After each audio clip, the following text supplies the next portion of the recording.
श्रीनाथ जी गुरु गोरखनाथ जी के चरणों में आदेश आदेश आदेश। महामाई महाकाली भैरव बाबा भगवान दत्तात्रेय जी नवनाथ 84 सिद्धों के चरणों में आदेश आदेश आदेश। आप सभी को आदेश आदेश। मैं शाबरमन साधक प्रवीण एस्ट्रो शाबरमन यूट्यूब चैनल पर आप सभी का स्वागत करता हूं।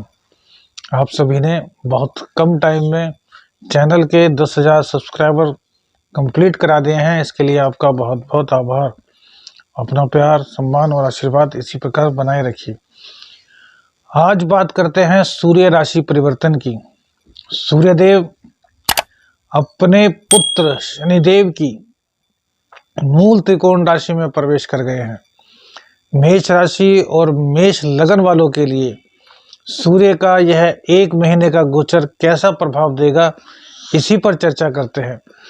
तो देखिए, अगर बात करें मेष लगन मेष राशि की, तो मेष लगन में सूर्यदेव 5वें घर के स्वामी होते हैं। 5वां घर ज्ञान, विद्या, संतान, प्रेम संबंधों का घर है और इसके स्वामी 11वें स्थान में चले गए हैं। 11वें स्थान जो होता है वो हमारी इनकम का स्थान होता है।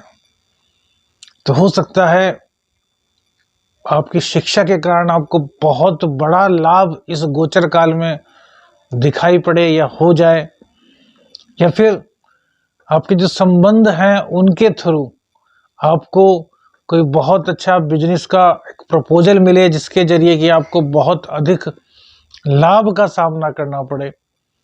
वहीं सूर्य देव अपने ही घर को देखेंगे 11वें भाव में बैठ करके, तो प्रेम संबंधों में विश्वास, दृढ़ता, यह भी एक खुशी का माहौल आपको देखने को मिल सकता है। और इसी के साथ साथ संतान पक्ष को लेकर यदि कोई चिंता आपकी चली आ रही थी तो वह भी अब समाप्त हो जाएगी।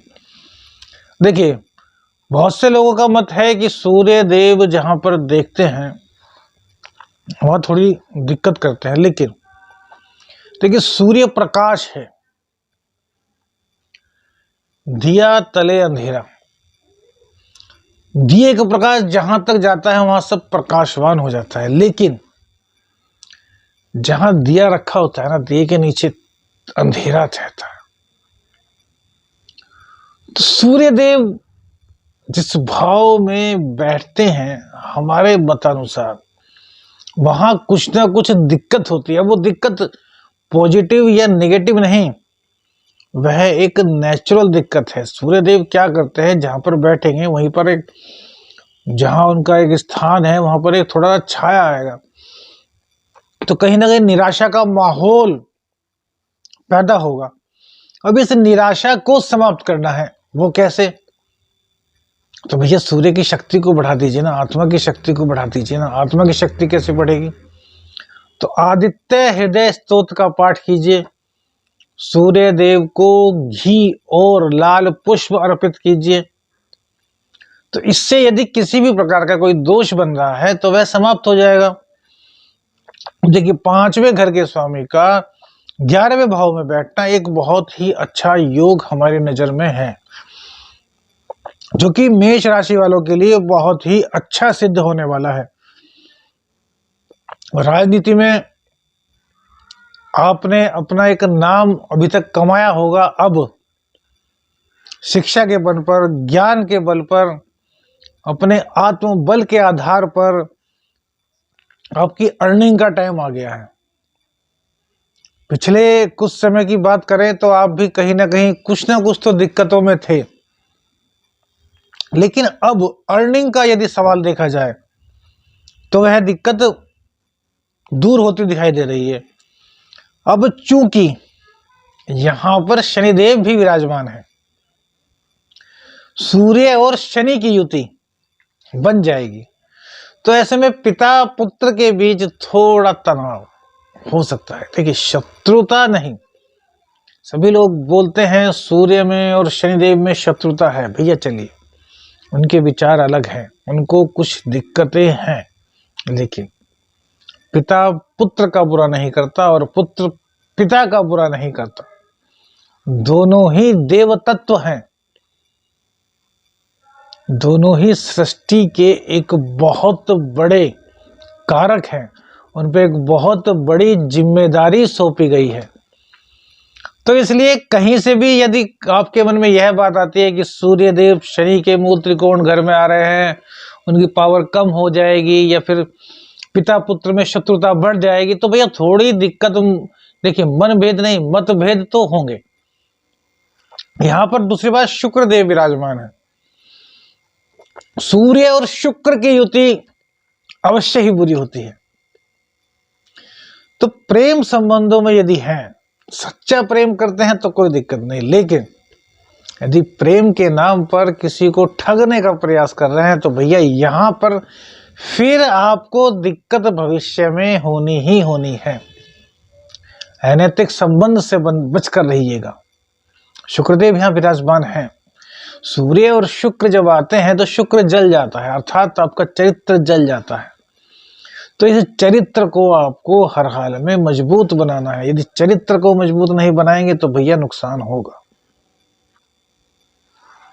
पंचम स्थान को देख रहे हैं, शुक्रदेव का पंचम स्थान को देखना बहुत अच्छा है। यदि आप रिलेशन में हैं और समर्पित हैं तो समर्पित रहिएगा। परिस्थितियां कितनी भी बेकार आ जाएं, आपको अपने चरित्र से डिगना नहीं।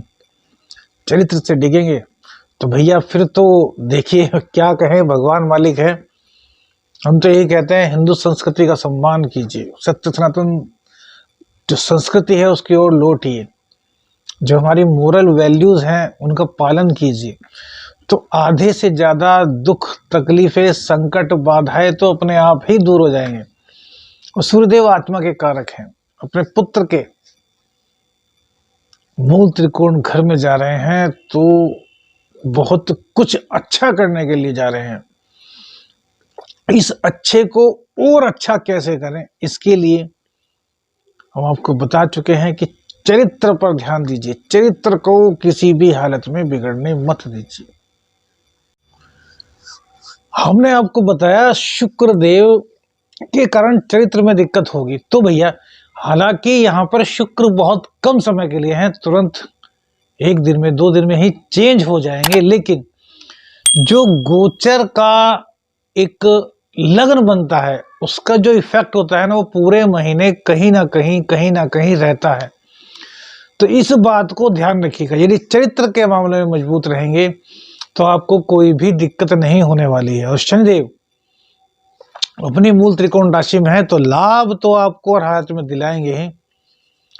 व्यक्तित्व में कहीं ना कहीं आलस्य आएगा, लेकिन उस आलस्य को मिटाने का काम भी सूर्यदेव 11वें स्थान में बैठकर आपके 5वें भाव को देखकर करेंगे। क्योंकि जब हमारे अंदर सूर्य की ऊर्जा,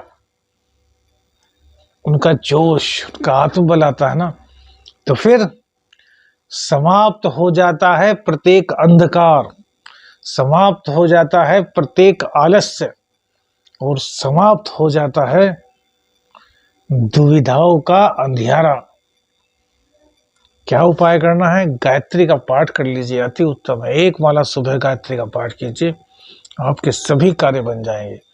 श्रीनाथ जी, गुरु गोरखनाथ जी के चरणों में आदेश आदेश आदेश, अलख निरंजन।